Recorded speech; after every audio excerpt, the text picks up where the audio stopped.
Recording in progress.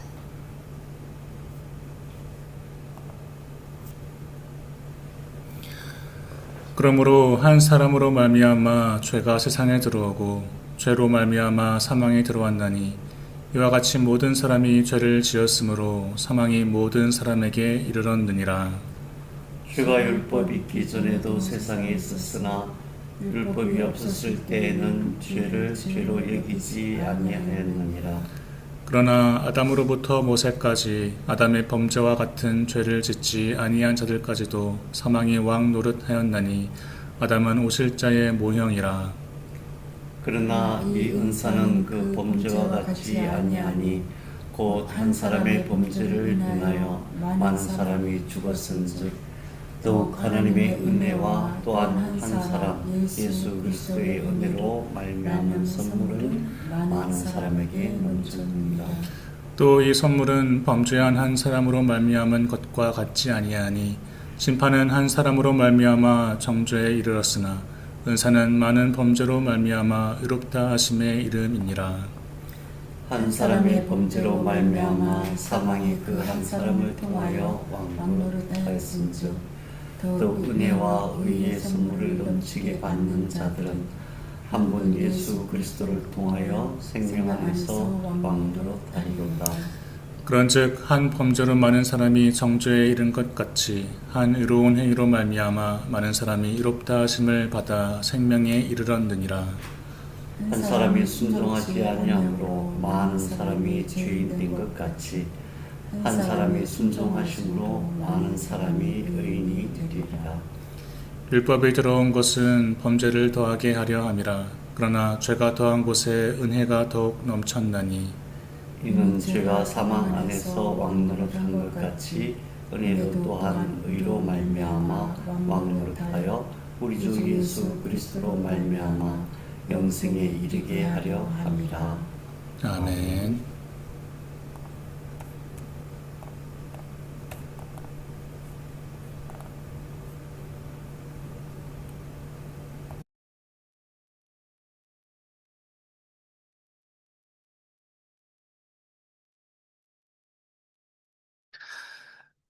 네, 할렐루야. 오늘도 거룩한 주일에 하나님께 예배하러 오신 분들을 환영합니다.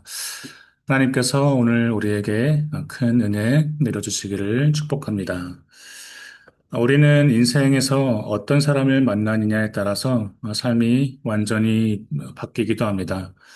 어떤 사람은 단 한 사람 때문에 인생이 몰락하기도 하고, 또 어떤 사람은 한 사람 때문에 인생이 성공하기도 하죠.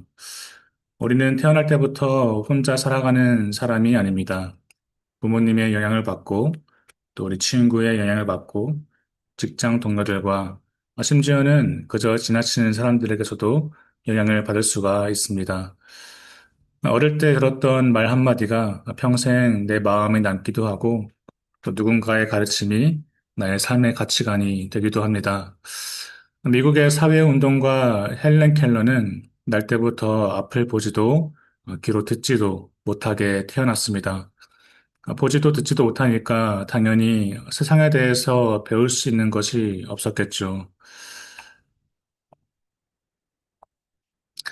그래서 부모님들은 이 헬렌 켈러가 너무나 불쌍해서 헬렌 켈러가 원하는 대로 살도록 마음껏 행동하도록 가만히 내버려 두었습니다. 그러니까 헬렌 켈러는 성격이 괴팍해지고 마치 짐승과 같이 자기 하고 싶은 대로만 하며 살아가는 그런 아이로 자라났습니다. 그러다가 운명적인 만남을 갖게 되었는데요. 바로 이 아이를 가르치러 온 설리반 선생을 만나게 된 것입니다. 설리반은 자기가 하고 싶은 대로 살던 헬렌 켈러에게 이 세상에 대해서 가르쳐 주기 시작했습니다. 아이가 보지도 못하고 듣지도 못하니까 처음에 헬렌 켈러는 이 낯선 사람이 자기에게 무엇을 하는지 전혀 알지 못했습니다. 오히려 자신을 계속 통제하려고 하는 선생님에게서 벗어나기 위해서 심하게 몸부림을 쳤죠. 그러나 포기하지 않고 엄격한 규율로 사람으로서 살아가는 방식을 가르치고 세상에 대해서 가르치는 설리반에 의해서 헬렌 켈러는 점점 세상에 대해 알아가게 되었습니다. 결국에는 큰 장애를 딛고 일어나서 미국의 장애인들을 위해 노력하는 사회 운동가가 되었습니다. 설리반이라는 한 사람이 이 헬렌 켈러의 인생에 큰 영향을 미치게 된 것입니다. 이렇게 긍정적인 영향을 미친 사람도 있는 반면 서로 나쁜 영향을 미친 사례도 많이 있습니다. 레오폴드와 로앱이라는 두 친구가 그러했죠. 레오폴드와 로앱은 부유하고 교육적인 집안에서 태어났습니다. 뿐만 아니라 레오폴드는 IQ가 210이나 되었고, 로앱 또한 160이라는 높은 IQ를 가지고 있었습니다. 둘 모두 천재적인 머리를 가지고 태어났죠. 그러나 이 두 청년이 서로 만나게 되었을 때 그들은 나쁜 길로 빠지기 시작했습니다. 둘은 위기투합하여서 범죄를 저지르기 시작했고, 급기야는 살인까지 저지르게 되었습니다. 결국 이 두 명의 청년은 재판을 받아서 감옥에 갇히게 되었습니다. 부유한 지방과 천재적인 머리라는 소수의 사람만 누릴 수 있는 큰 축복을 가지고 태어났지만 이 두 청년은 서로에게 나쁜 영향을 끼쳤고 이는 결국 그들의 인생을 파멸로 이끌게 되었습니다.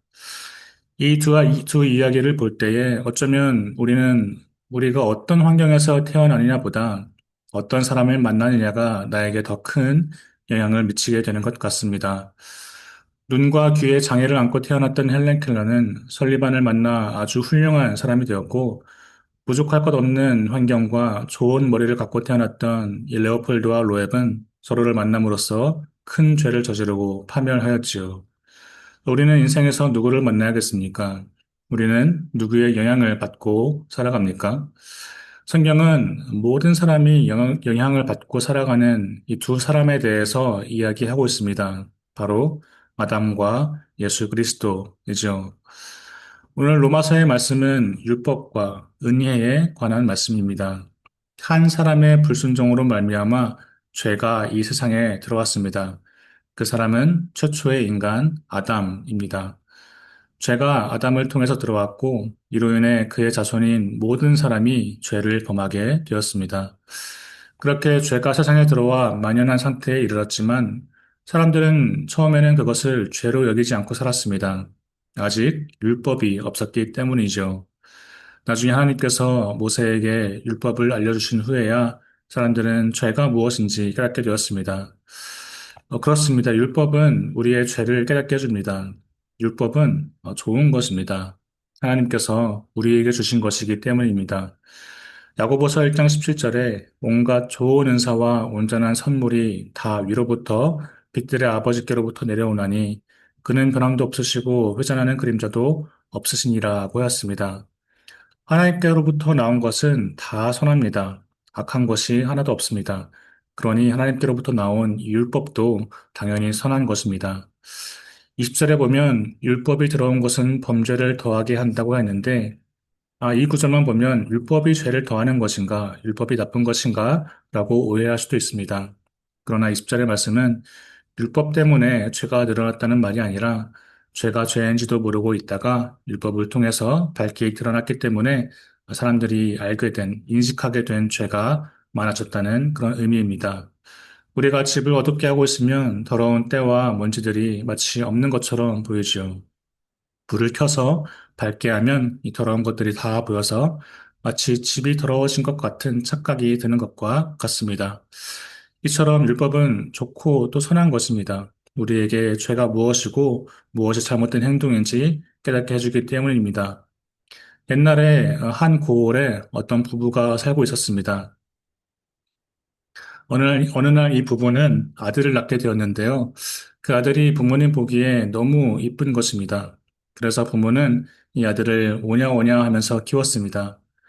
이 아들에게는 나쁜 버릇이 하나 있었는데 그것은 어렸을 적부터 주먹을 쓰기를 좋아했다는 것입니다.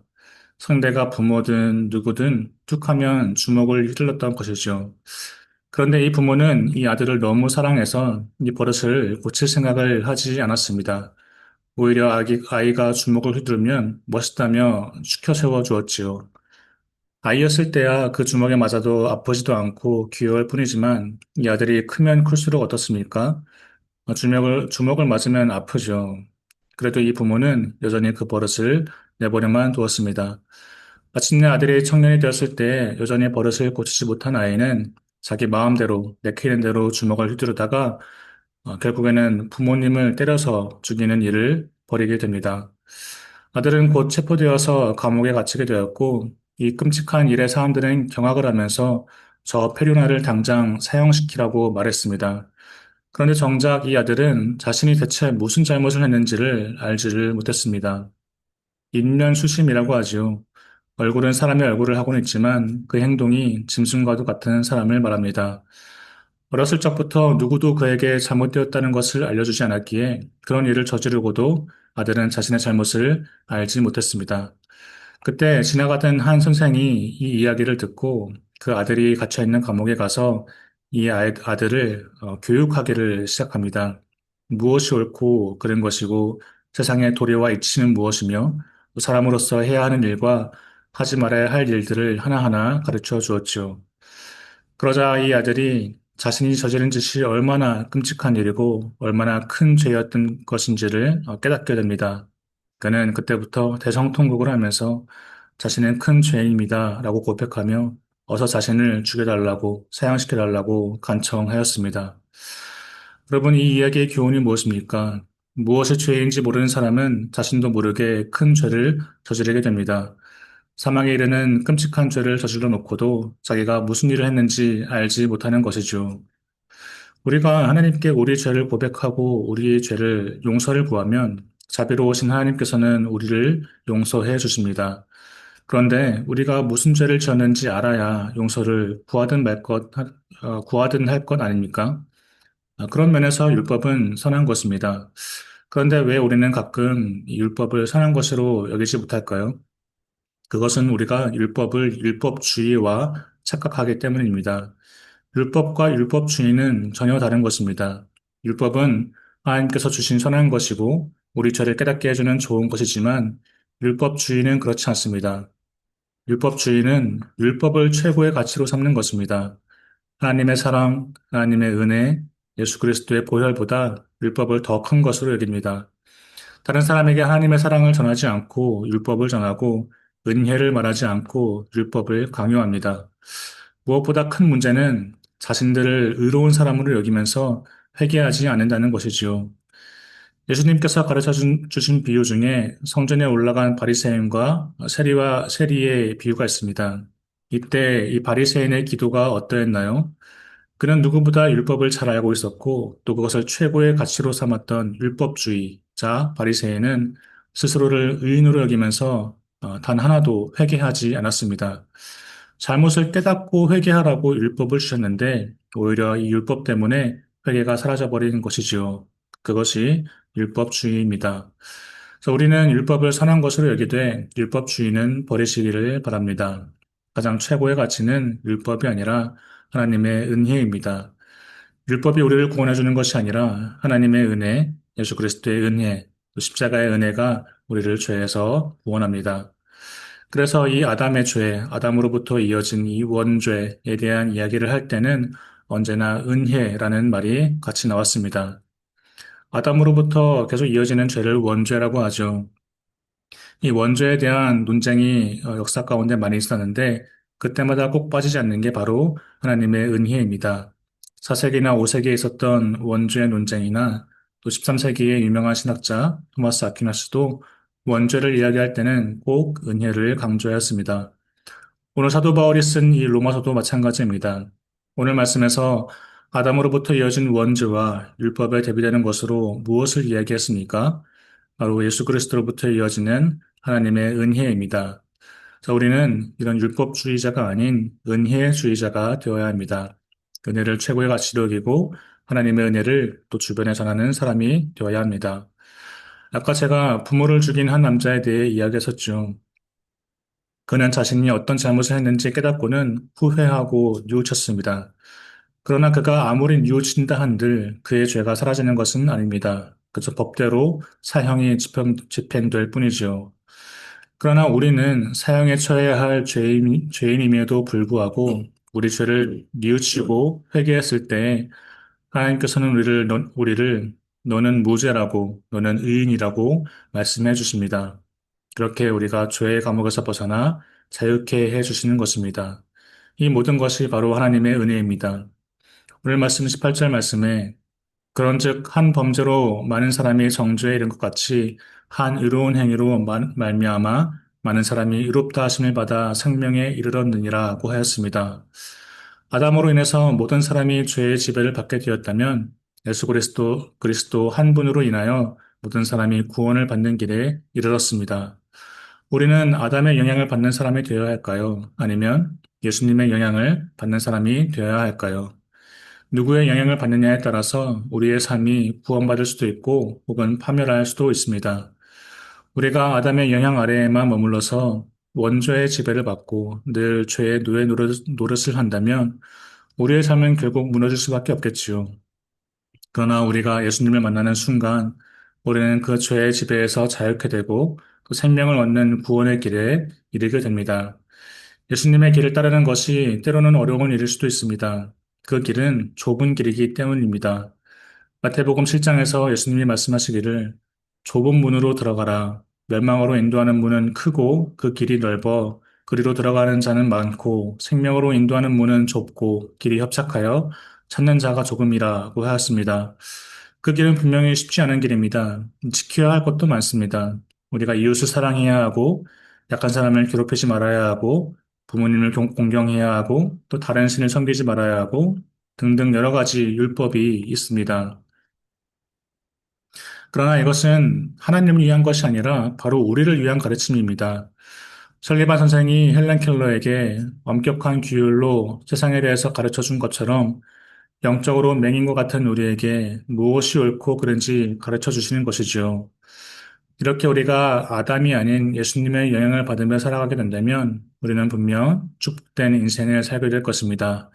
나의 환경이 어떻든, 나의 재능과 능력이 어떻든, 그것은 상관없습니다. 내가 누구의 영향 아래에 있느냐가 더 중요한 것입니다. 내가 예수님 아래에 있다면 내 능력과 상관없이 우리는 축복받은 생명의 길로 가게 됩니다. 그러나 내가 여전히 아담의 죄 아래에 있다면 내가 아무리 뛰어나고 부유한 사람이라 할지라도 결국 멸망할 수밖에 없겠지요. 그러니 우리는 모두 예수님을 따르며 주님의 은혜로 살아가는 모두 될 수 있기를 바랍니다. 또한 우리도 이웃에게 아담이 아닌 예수님과 같은 영향을 미치며 살아갔으면 좋겠습니다. 우리는 죄와 멸망이 아닌 이웃에게 은혜와 생명을 전하고 그렇게 우리가 모두 함께 참된 그리스도인으로서 구원에 이르는 모두 될 수 있기를 주님의 이름으로 축복합니다. 기도하겠습니다. 사랑의 아버지 하나님, 오늘도 거룩한 주일에 하나님을 예배할 수 있게 하여 주시니 감사합니다. 우리가 오직 주님의 날개 아래에 거하게 하시고 주님께서 우리에게 은혜 열어주시어 그 은혜에 의지하며 살아갈 수 있게 하여 주옵소서. 그리하여서 주님의 사랑을 전하고 우리의 이웃에게 아담이 아닌 예수님과 같은 영향을 미치며 살아가게 함께 도와주옵소서. 예수 그리스도의 이름으로 기도드립니다. 아멘. 찬송가 620장 하나님께 찬양하겠습니다.